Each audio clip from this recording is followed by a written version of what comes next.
must start consuming podcasts to learn everything. I was like an avid, like everything, my earphones, it was when I was cooking, when I was walking, when I was like everything. So it was books, podcasts, and everything. I was like, there are no podcasts in Spanish about real estate. So maybe I should do one. That was like 2020. And then, yeah, in 2020 was when I first thought about it. I didn't start it until 2022, 2 or 3, 2.5 years later.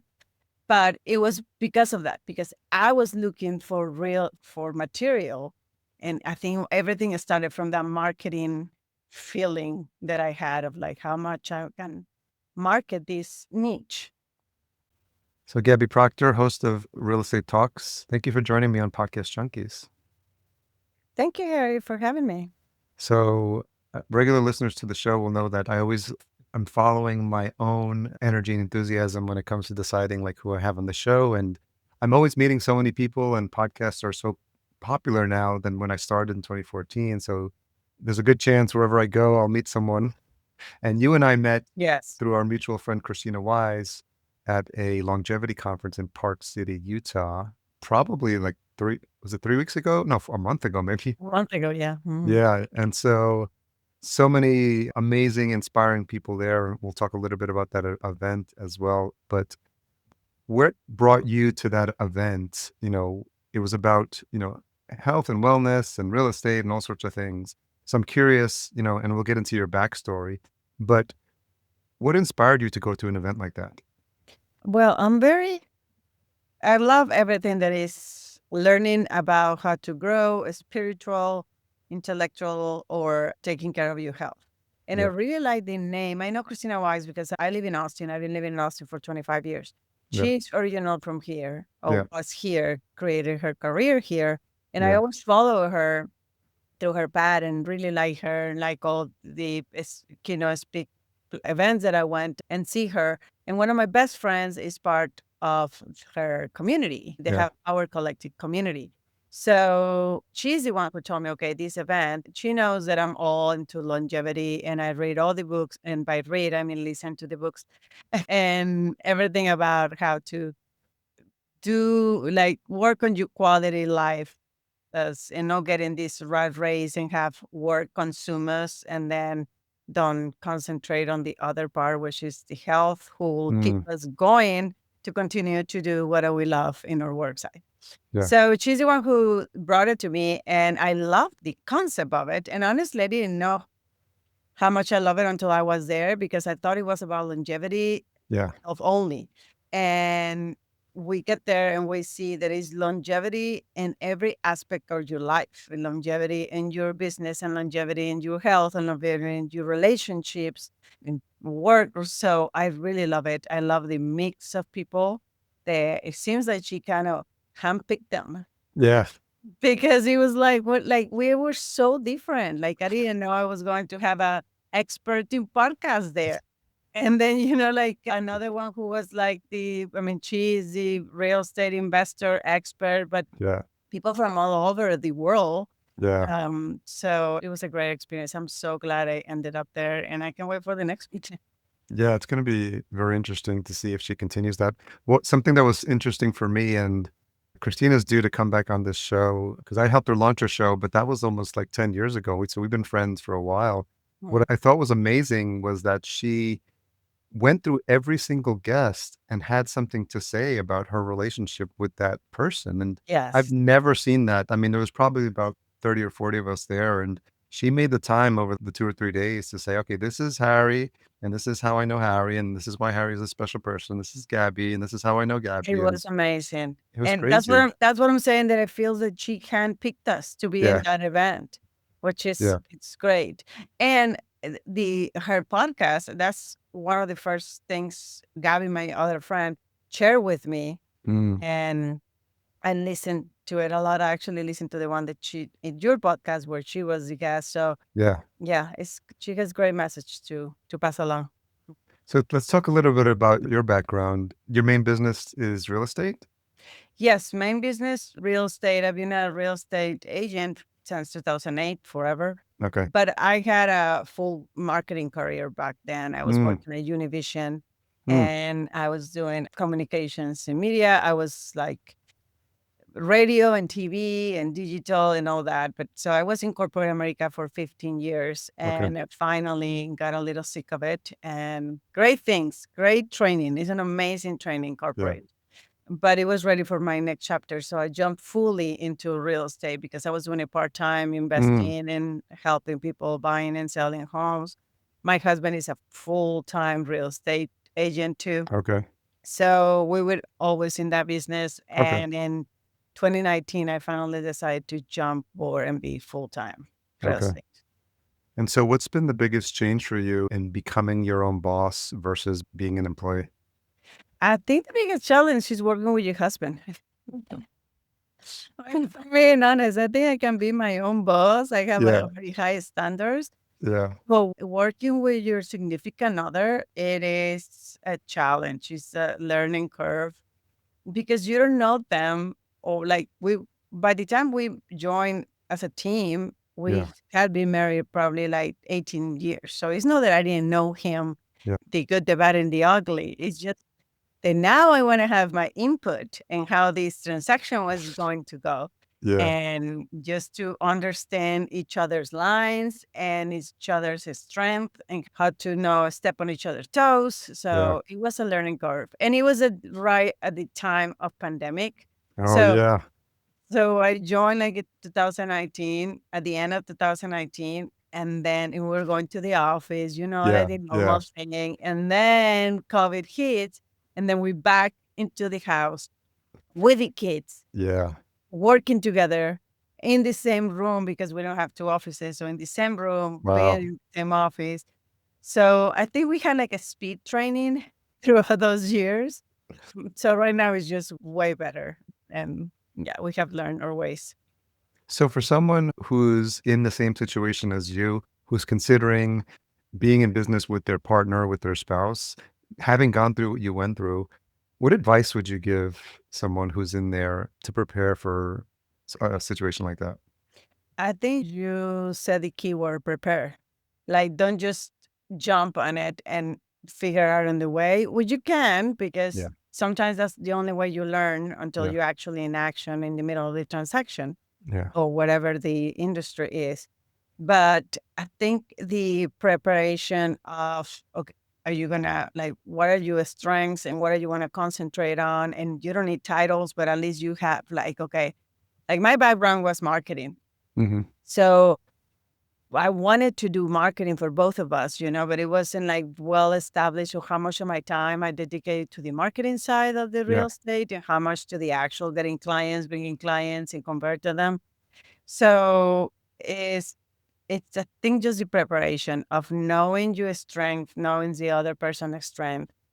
And I go to a lot of events where like real estate oriented, Yeah. where their teams and couples and sometimes family members, mother and son or sisters, and they give you all these tips. And a lot of them said, I don't do it. We have tried, but it doesn't work with us. A lot of them said that you also need to give yourself time of like office hours type of thing. And then you go home. What for us is you just open the door and you're home. But you go home and then you talk about something else. You Yeah. don't drag your work life into your personal life. Sure.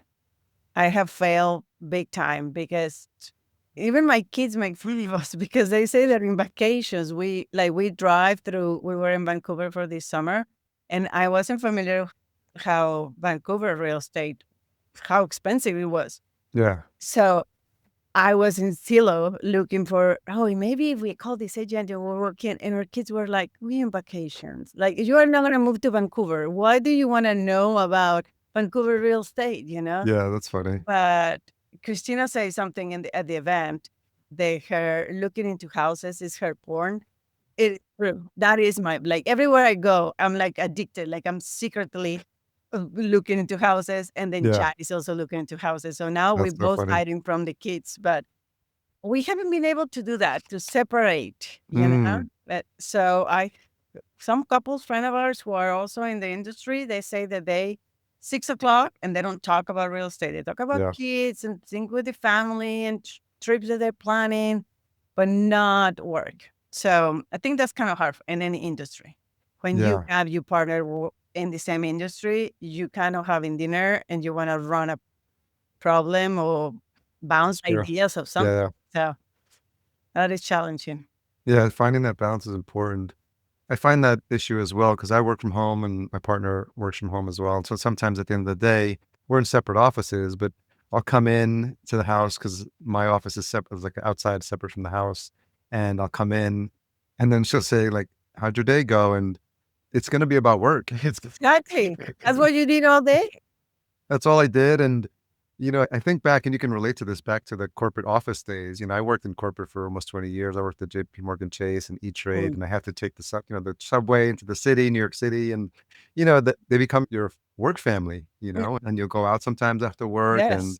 so you build these relationships, and you have all these stories about what's happening, so, I guess there's more to talk about, so I think that's something was a big shift for me, just being solo, and all my conversations, a lot of them are now remote, like this one. Hmm. And so it's really being more conscious of like having a life outside of work, like being more interested in my hobbies. And like for me, it's like playing music because I love DJing and but having something to do so that you have something to add to the conversation that's not about work. And I think that's something I'm continuously working on. Yes, yes. But it is kind of that balance, and trying to work everything within, but it is tough, especially when you work on something that you love so much. And that's the Yeah. difference. Because I love marketing, I love media when I was in Univision, but then I needed a break. Like sometimes I needed a break, and the weekends were like my weekends, even Yeah. sometimes like work events. But it felt like your physical persona was giving you these lines. Okay, now you are not at work. Now you are at home, Yeah. or you are at this birthday party with the kiddos or with your friends. So it just feels like separate. And when somebody asks you about work, you don't go in details Yeah. about the action. Yeah. Yeah. So you just tell them it's good and market it. But when you don't have this separation, physical separation of an office and then work, and then your husband is in the same business, and so Yeah. it's just the lines are a little gray, and then you just Yeah. cross them.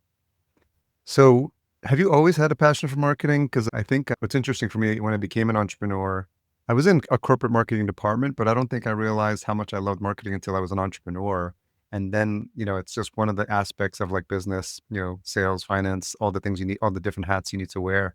But for me, marketing is sort of where I feel like I get to use my creativity, and Hmm. so I get into conversations with people and sometimes my marketing brain kicks in and I start coming up with ideas or like, have you tried this? Have you tried this?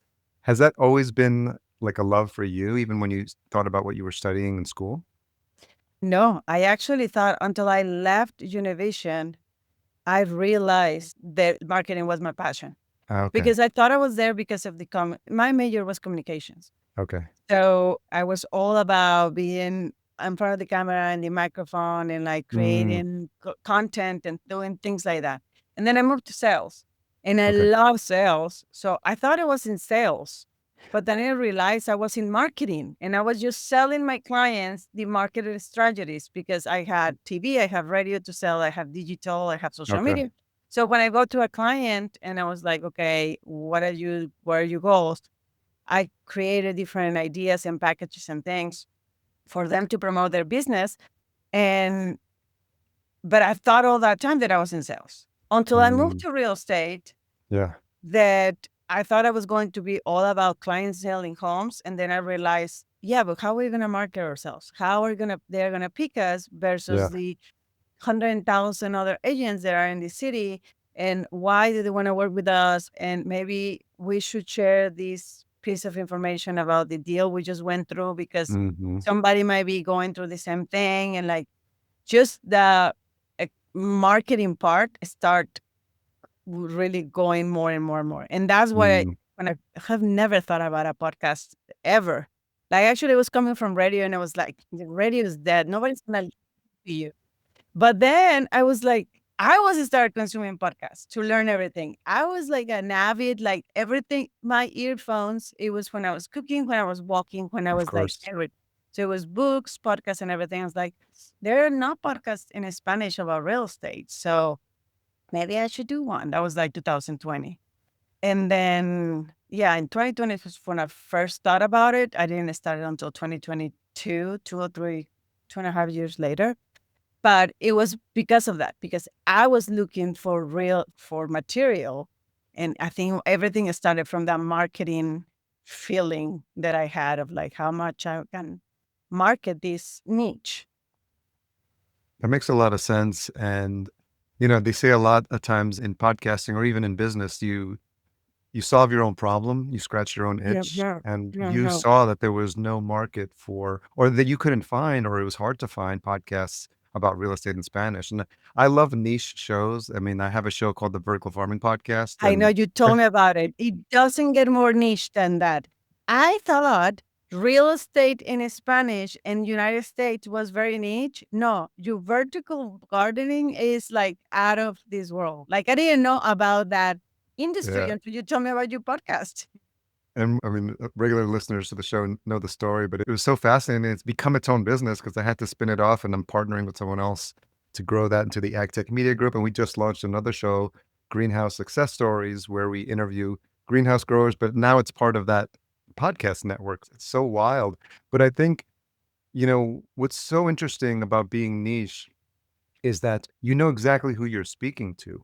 Because a lot of times when people start podcasts, they're just generally talking out, they're trying to be like a talk show or something, a general audience. And only if you have a big name is that going to make sense. If you have, you're a Joe Rogan, Mhm. that people are coming for you.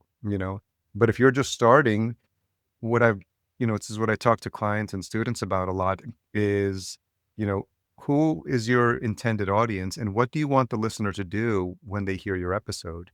And I'm sure, and we can talk a little bit about the ideas, because you're listening to shows yourself. When did you make the switch from listening to and having this concept? Okay, I have an idea because you can have an idea and nothing can happen, right? So you said, okay, I love podcasts. I love the format. I have this communication background and I want to speak to this audience in Spanish about real estate in the United States. Where did you go from there? Like, how did you make the next move? It took me a while. It took me Yeah. like 2 years because I didn't want to do it alone. I'm a very, like I have always worked, I work better in teams. So, oh, actually in teams of two. It's not really a team, but in Univision, like for 10 of my 15 years there, I have a job share with another Gabby. So we were Gabby and Gabby, and we kind of like share or clientele, share our commissions, share everything. But there were two brains and two people. So when I had a kid sick, she was the one who was doing the presentation and vice versa. And then when I moved to real estate, my husband. So even though like first of all, he was already in the business. So for Yeah. me, it was like joining his team. But also we're like, okay, I have another person and like I need to bounce the ideas. So I wanted to do the podcast for a while but I wanted to do it, and I didn't want to do it alone because I also feel that when you have somebody else, your accountability increases big time. So it's not that I'll do it and I'm just gonna give it up, like after 6 months. I had enough. I had my fun. When you're with another person and anything you do is like you need to show up for the other person as well, for Yeah. yourself, for your goals, for the other person. So that has helped me in my career. So I say, okay, maybe with another person, but it's always hard to find the other person. And it was a girl who actually helped to buy a house in Austin during the pandemic. And she was a friend of mine from back in my town in Tampico, in Mexico. And then she moved to Austin. And then she went immediately into real estate, but in multifamily. So she was doing the multifamily life industry. I was doing the residential. So I'm more Okay. residential, single family, maybe duplex, maybe three homes type of business. She was into the 100 apartment complex type of thing, Okay. and syndications and all that. And so we meet every month for lunch and we're talking about it. And our lunch was about real estate. Yeah. Until one day I say, well, you know what? Maybe we should start recording this conversation. This is very good information because we are like women in a men dominate business, which is real Industry. Yeah. estate. and in Spanish. It's like a very niche of the niche. So we should start. And our audience is there are no women. They're just like it's everybody, but because we realize it's not enough information about investing in real estate in the Hispanic community. And it sounds like a big deal. So we try to dissect it to the one-on-one type of thing. And it took me a little while to convince her. And finally we did. It's like, let's just try it for a few months. And if it doesn't work, it doesn't work. We just, at least we're still having these conversations. Let's just put mics on it. Yeah, yeah. So we started like that. And then we started inviting guests. And then after we went for like a year, and then we start introducing guests in English as well, because we realized a lot of our audience have been living here in the state for so long that they're bilingual. Mm, Even though a lot of people like to hear the message in Spanish, at least have this bilingual cultural, because we all kind of think on both languages now after a certain amount of years that you live here. And because the lingo in the industry, mm, you want to learn the lingo in the industry and how it works in English, because at the end of at the end of the day, all documents, all contracts are going to be in English. of So course. that's how it started, and then that's how it evolved. And right now, I want to say we are like maybe 50-50 English and Spanish. But yeah, it's coming. We are like 2.5 years, almost 3 years, almost 3 years. Congratulations. I know that a lot of the challenge when getting started, I think right now the number is 7 or 10. They call it pod fading. Like people start, they get excited, they spend a lot of money, they buy the gear, and they realize how much work it is. And it's never mind. Work. Nobody tells you that. Nobody tells you how Yeah. much work is it. So and it's great that you found someone that can be a partner because it's like you said, it's a long journey if you're doing it by yourself. And that's why most all my shows have always been with guests because I applaud anyone who does a solo show and is Yes. consistent and to produce solo content and write the content and make it engaging and keep talking to yourself on camera. It's not something that would be a fit for my style. But when as you started putting these together, is the audience for your show people who are interested in learning how to become a real estate agent and learning the business, or people who are curious about, what it takes to buy the first property? We have a little bit of everything, and it is hard. And I might pick your brain for how to Yeah. learn more about the audience. But for the people who have reached out to us with questions, or with just reach out to with a simple, I listen to your podcast, it's amazing, keep going type of thing. We have had realtors who just maybe wanted to learn about that specific topic, because we invite loan officers and they talk about non-traditional type of loans. So it's always good information for realtors. We have investors, truly investors who are like fully immersed and doing it every day. We have people who have never buy a home and they're gonna buy their first home to live in it, or they are gonna buy their second home because they already have one where they live in it, but they want to invest in their first rental and they don't know how to go about it. And then we also have people from out of country who wants to invest in real estate in United States. They don't want to move to United States. They just want Yeah. to invest in rentals in United States, and we know how to do all that. So it's helpful for them to listen to the podcast, and they'll reach out to us. It's like, so should I form an LLC first, or should Mm, I do? So it's a little bit of a mix. So we try, and it depends of the topic, because sometimes we're very specific with foreign national type of loans, and that's all the podcast about. Oh, sometimes it's like buy your first home with this program that the government is providing. That's for United States citizen only. okay. So it just depends what topic we address, and then the questions come that way. Have you covered the topic of wholesaling? Yes, we have had Okay. two wholesalers, Okay. and they explain the whole concept of what is wholesaling. We have had people who are doing house hacking, and they Okay. explain us how they started with house hacking. Yeah. Yeah, so a little subject twos, a little bit of everything. And Yeah. yeah, and it is very rich, the topic. So, in syndication, Yeah. multifamily, how you Yeah. invest in multifamily, and how is a passive investment instead of an active investment. We have had a lot of CPAs in the show, because it a lot of people tell you buy real estate because it helps you with your taxes. Well, it depends how you file your taxes. No, Yeah. everybody is equal in that aspect. So you need to make sure you consult with your CPA, Mhm. make sure you apply all these deductions apply to you as well. Mhm. So CPAs are frequent. I want to say at least we have four of 5 every year, CPAs. Yeah. That's a good topic. What was interesting is in that event with Christina, she took us through her 10-year journey of investing and all the different aspects and all the different ways you can invest in real estate. You mentioned house hacking and wholesaling, multifamily units. And I think it's a fascinating aspect of real estate that people think it's just, if they're not familiar with it, that there's just one aspect to it, buying and selling and investing in single family homes. But there's so much more to it. Like you said, you can spend a lot of your time Yes. learning all the things about real estate. And the reason I was asking about wholesaling is one of our podcast clients, Tom Zeeb, he's got a show called The Art and Science of Real Estate Negotiation. And he talks a Mm. lot about how much negotiation is an important part of the transactions. And that's a lot of what he covers with his students about how to be a better negotiator, which I imagine is an important skill for real estate. Yeah, I want to reach out to him. We haven't talked about the negotiation part. I mean, with everybody, even with the wholesalers, Oh, we yeah. talk about how important is how you buy is the most important part of the real estate. Yeah. But that is a very good topic, the negotiation part. Okay, I'll make sure to make an intro for you. Wow. So, as you're covering these topics, you mentioned you wanted to maybe talk a little bit or get some guidance from me, or you had a question for me about the audience. I always love when these episodes are, um, you know, anything that I can share from a coaching perspective. So, if you have questions about your specific show, I'm always happy to kind of do that on air as well because it's fun for me.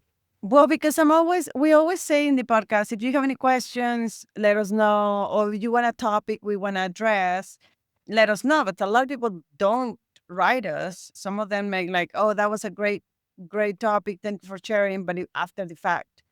So we do want to know what are people like and what are we can bring to them. But sometimes it's been hard for us to get that feedback. Yeah, I think what's important, because you cover different topics on the show, and I might have talked about this at the event for a little bit, but if you're going to cover, let's say, a topic from a CPA, and if people are listening to that, so there's two things to think about. One is to make sure that you're getting the right audience on the episodes. So you use what's called outcome-based titles. You know, how we worked with a CPA to save $26,000 on our last real estate transaction. Take out something from the podcast, and with AI, you can use the prompt to say, and this is one of the things we do in the agency, but we take the transcript and we say, give us high performing, SEO friendly, outcome based titles. And then that really helps you because there's three fields in podcasting that are available for SEO. One is the name of the podcast. So I'll come back to that in a second. Two is the name of the author, whoever the host is. So that would be your name. In case people are searching for your name, they'll find the show. And the only other field that's available is the title of the podcast episodes. And so it's Mhm. really important to leverage that because now you're leveraging the power of Google and searches and AI. And so a lot of times, one of the exercises we're doing for a client is we're going back and they've got 140 episodes and we took over their show and we're going back and looking at the past titles because the back catalog is rich, and people sometimes, you never know when they're going to find your show, like on episode Mhm. 1 or episode 50. So if you know that you have the right titles, then you know that the people that are showing up, there's a good chance that they came for that content. So now that they're learning about CPAs or they're learning about wholesaling, hey, if you enjoyed this episode, download my one-page PDF about the 5 questions, the 5 tips you should be thinking about for your next wholesale. So it's directly related to that content. And Mhm. then the key, what you're looking to do, Gabby, is move people from becoming a passive listener or a viewer, and you want to move them to take, into your world. And that's the best way to do that is typically with an actual call to action that's specific. Like go to this specific page, like real estate downloads, realestatepodcastdownloads.com. I love easy to remember URLs Yes. because Uh-huh. people are listening. Like you said, you're cooking, you're walking the dog, Mhm. you're making dinner, you don't have a pen handy, but like Mhm. sometimes an easy URL, you can always find something related to your show. And then people get there, you give them a very clean, simple landing page. Don't put it on your website with your menus and everything else because a distracted mind, doesn't buy, like they say, right? The only thing they should see is like the cover art from the show and saying, hey, welcome, listeners of the show. Here's the download I promised. And the Mhm. only field in there is the email. And then they put in the email and their first name and then they get it. But now you have their email.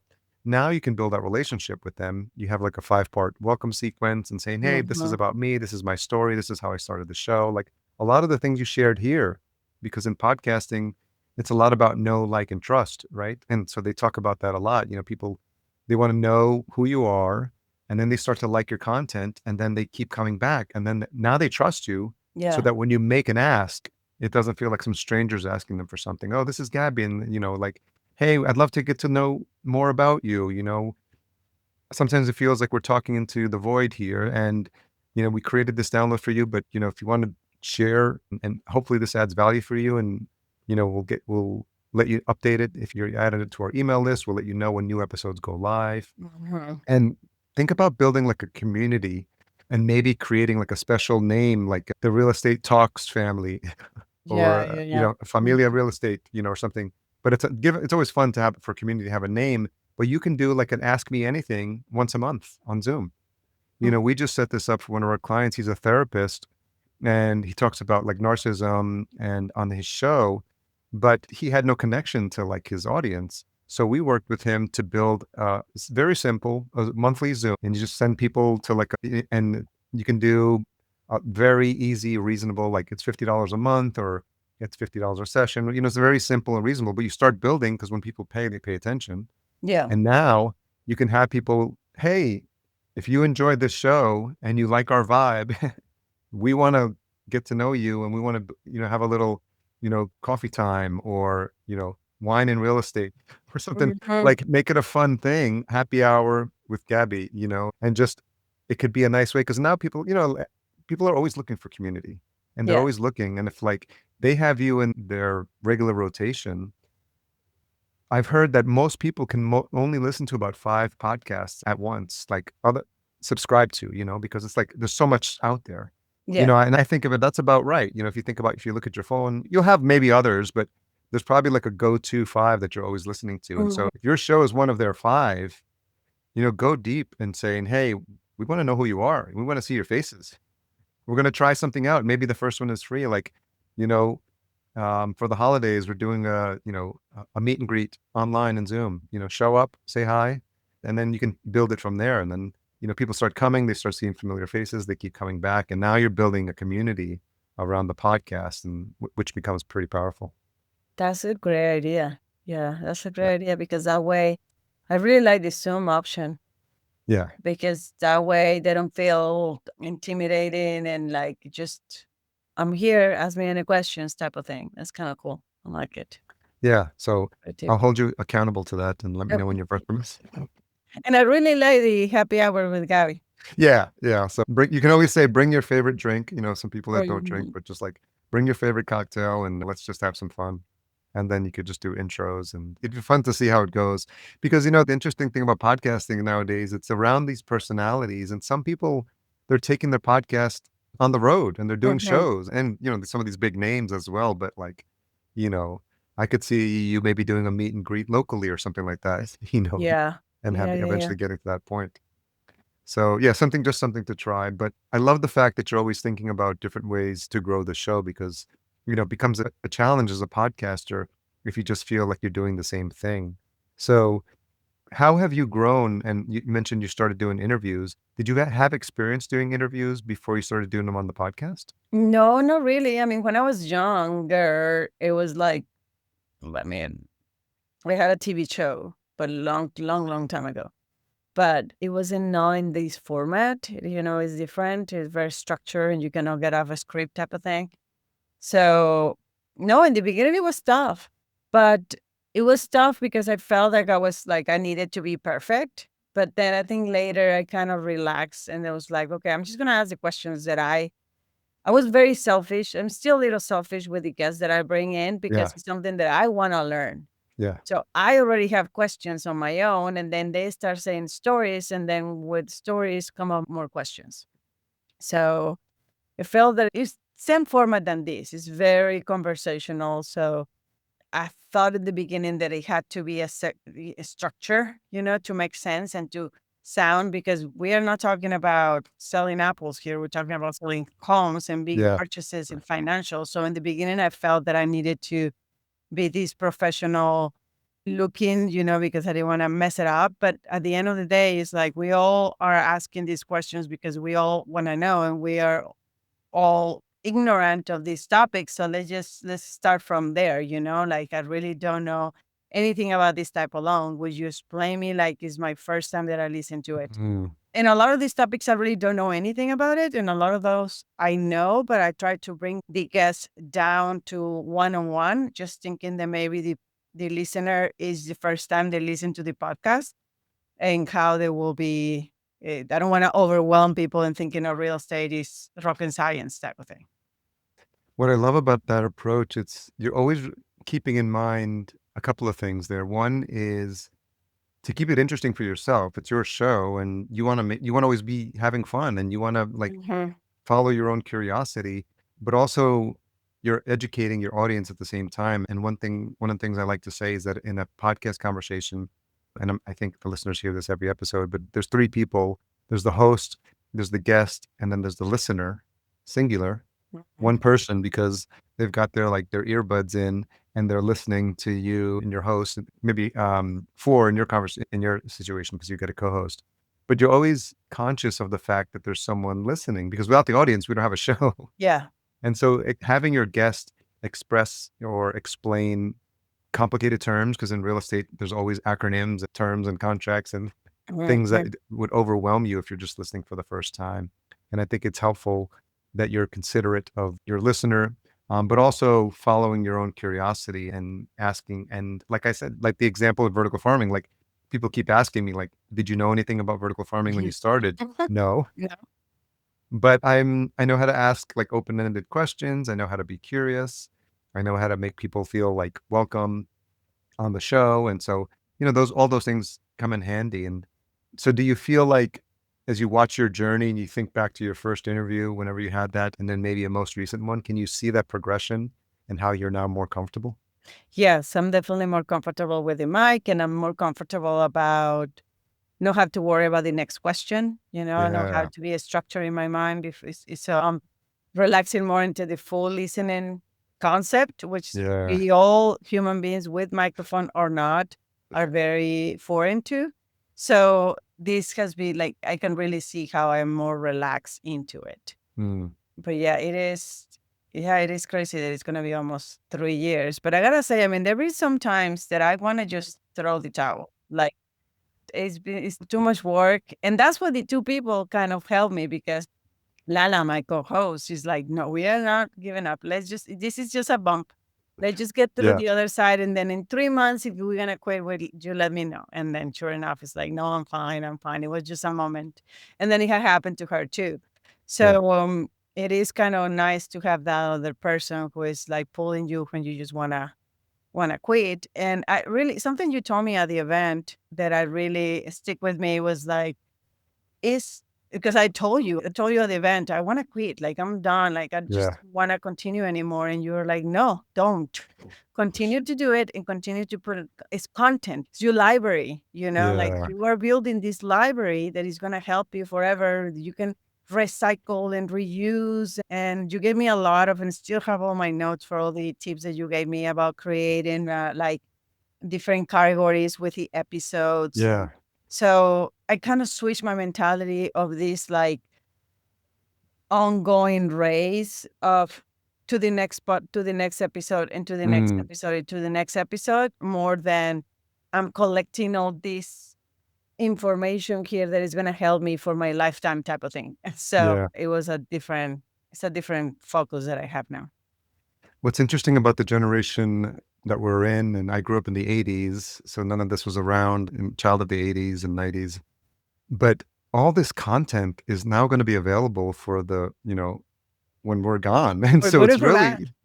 really, like, forever, but it's interesting, it's almost like a little, like, audio legacy, and Mhm. so, like, your children and, like, be listening to it. We haven't reached that point, and it's wild to think, and it's probably starting to happen now, but there's people and kids that, have, like, family members that have passed, and the only sounds they have of them are them on a podcast, and so they're beginning to treasure that, so I've been thinking about that, interestingly enough, because one of the attendees at the event was talking about caretaking of, like, our parents as Oh they get yeah. older, and that was a sobering conversation.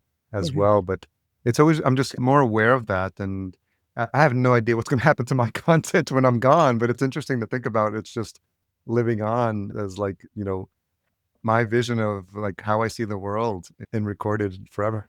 Maybe. Yes, yes. But I'm glad this one didn't exist when I was in my college years. Because I don't know, I probably wouldn't open a mic, but no saying the things that I wanted to present Yeah. for life. Oh yeah. I mean, if Facebook was around, I mean, Yeah. it was like MySpace in the 90s, then that wasn't even close to Mhm. what social media is now. So it's challenging, and that's a subject for a whole nother podcast about the influence of digital media on young kids. And so I think it's almost like we have a responsibility as podcasters to put out as much positive content to counteract all the BS and crap Yes. that's out there, for folks Mhm. to listen to. But it's inspiring because we said, we saw someone in their 20s at the event, was inspiring to see. And is that something you think about, like in terms of like your audience? Do you have enough information about who's listening and from the feedback you've gotten? No age-wise, but I have had very young people as Okay. guests. One is the wholesaler. He was in his 20s and very successful. And then another one is a very young go-getter realtor who's killing it, but he's also doing investment and Okay. real estate. So I see a lot of this generation who are not afraid of jumping into something like real estate Mm. investment, investing when before it was, I don't want to say taboo, but it was more like only the rich, Yeah. only Yeah. the hyper power of families that had already owned real estate forever can be Hmm. in this club. And because of generation, because information is out there and they almost give you a step by step now, we'll see all this younger generation jumping in and doing it. Now, having said that, as you said, I feel like I have a duty to bring as much of legit information out Mm. because a lot of scammers out there, that just Yeah. you are gonna be rich with real estate, buy my webinar and pay me $3,000 or $5,000 or even bigger tickets. And then I'm gonna make you a millionaire. And then there are a lot of scams. So it's also hard as we put in information out there to overcome those voices that are so loud and so shiny and they sound amazing, too good to be true. If it sounds too good to be true, it is too good to be true. Yeah, and you think about content, it's always nice to have, you don't wanna make it, unless you're a news show, timed to, like, trends, but what you just said, and again, here's another suggestion, is maybe you kind of collect a couple of these, like, things that look too good to be true online, and then you can do a whole episode about real estate, 5 real estate scams to stay away from. Yeah. Hey, Gabby and Lala here. We've been doing a little bit of like watching, and I think you may not be aware, but there's a lot of people that just want your money, and it could be like a benefit, for your audience because a lot of times, if they're listening to your show, they're interested, and so they're probably looking at these other things, and it's a nice way to kind of stay relevant and add value for your audience Yeah, as but well. almost like a warning, like a Yes. watch out. Yeah. Yeah. Therefore, Yeah, watch for out. sure. Like in Halloween, we just did an episode with like the historias de terror in real estate because we always want to They be very exist. honest with the audience. It's not everything butterflies and rainbows. I mean, it Yeah. is bad Yeah. things when it happens to real estate and like a Yeah. flood of a house. So we collected from this, we interviewed our guests and then Okay. we asked them, okay, what was your best experience? Like your best deal for real estate that it went Yeah. everything amazing, better than you thought. And what is your worst one? And so we've been saving these worst ones and then we created clips and then we run it in Halloween. Well, that's beautiful. That's so smart. I love when it's stuff that's tied to the seasons and holidays like that. That's really smart. Yeah. So, usually have a couple of questions that I ask my guests at the end of each interview. The first one is, what is something you've changed your mind about recently? Change my mind about? Mm, um, Good question. Sorry, my dogs. Can you hear my dogs? Yeah, it's okay. Yeah, Okay. we love anything that happens that's real life on That's this show. Amazon. That's Amazon. So they love Amazon. What I have changed my mind about? Well, I want to say it's health related, but I don't Okay. know if Yeah. Yeah. has Yeah. to Anything. do with it. Anything. Yeah. Like as I told you, I consume a lot of podcasts and everything, and it's too much information. It's overwhelming. So I was like a supplement junkie, Oh, And yeah. everything here in a podcast, I ordered it and I Must be subscribed. true.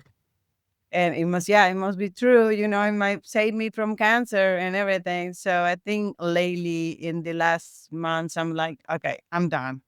I'm done. I'm not believing everything they tell me. I'm going to concentrate on myself. I'm going to get my blood work and I'm going to see what is needed for me according to what is inside of me instead of just listening to these amazing, healthy people. And I'm not saying they scams, they's working for them, but I changed my mind about that part that everything works for everybody. And I'm moving more for like, let's see what it works for me and let's really take it seriously and go to the doctor and get my blood test and go from there.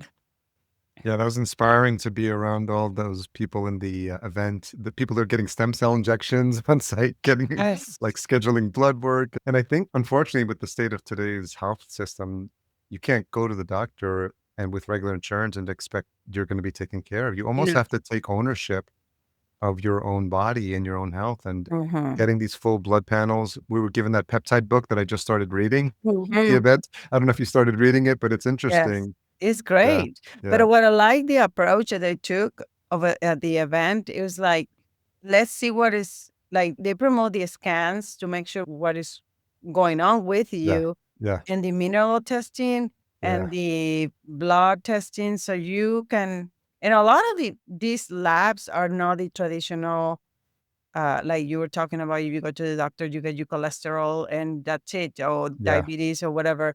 These are more like in depth, really deficiencies that are going on with you. They are not a problem right now, but they might be in 10 Mm. years. Mhm. So it's a different approach, but I think it's a better one because it's individual versus women said after 40, they have to be taking this, like, and I was buying all those and taking them.